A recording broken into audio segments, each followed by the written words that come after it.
Installing drives in Drobo. Okay, so today we're going to talk to you a little bit about how to insert drives into your Drobo.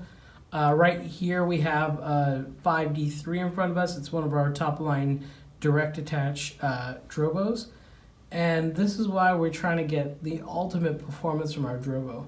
When choosing drives for your Drobo, you can always go to our drobo.com homepage, and from there go to our resources tab and then select from the drive selector page.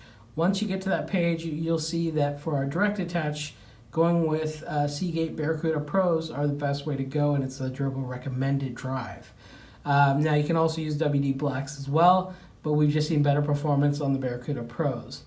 The other nice thing about Drobo is you can mix and match drive speeds and capacities, but the beautiful thing about going and getting more speed out of your Drobo is using the same drive series, so the Barracuda Pros down the line, as well as the same capacity down the line. So here we have the Barracuda 6TB Pros, and we're going to go ahead and start installing them into our drive.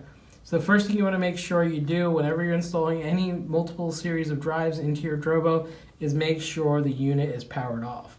Now we can see that here from the power light showing no light at all. If you see a yellow light or even a green blinking light, that means there's still activity, or the yellow indicating that it's in standby mode. So you want to make sure you safely shut down from the Drobo dashboard before you move on to anything else. So we're going to go ahead and start by removing the cover right off the Drobo. So we pull down from the bottom.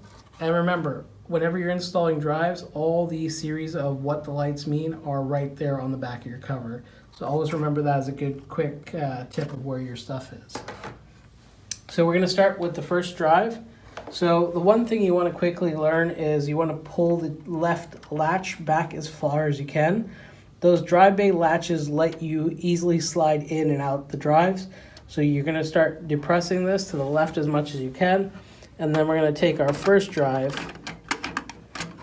insert it in, and then we're going to use two hands here.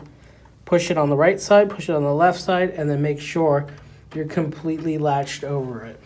And that's how you install the first drive. Now, same rule with the second one. We're going to pull the tab to the left for the latch, and then we're going to come in with the second drive here. We're going to push it in with both sides. Now, let me show you an example of what a bad latch looks like. It looks like the drive is in.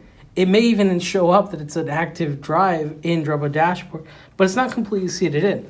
Even if I push it in like this and it's just sitting on the edge, that's not great because it can jump out.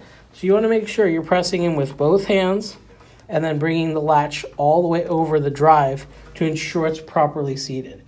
So you always want to make sure all your drives are properly seated. That's the beautiful thing about not providing any tools. It's just very simple to add and remove drives. So we're going to go ahead and go down the line here on the next one. So same, using our two-handed technique, and then the confirmation. And then we're going to go down to the next drive. Find the little latch there. There we go. Push it in. Same thing. Test the latch. Pull the latch back. Pull the drive in. And just like that. Super simple. Always remember to put the cover back on. And like that, your Drobo is ready to go. Everything you need just right in here. So at this point in other units, you'd still be trying to find a screwdriver, but we got all 5 bays in the Drobo with record timing. Just super simple to add and remove drives. Always remember when you're adding or removing drives, if you selected single disk redundancy, you can't remove more than one drive at a time from your Drobo. And if you selected dual disk redundancy, you can remove up to 2, but always try and do 1 at a time. And if you're removing any drives, let data protection complete before you move on to adding another drive. For additional resources, visit myproducts.drobo.com.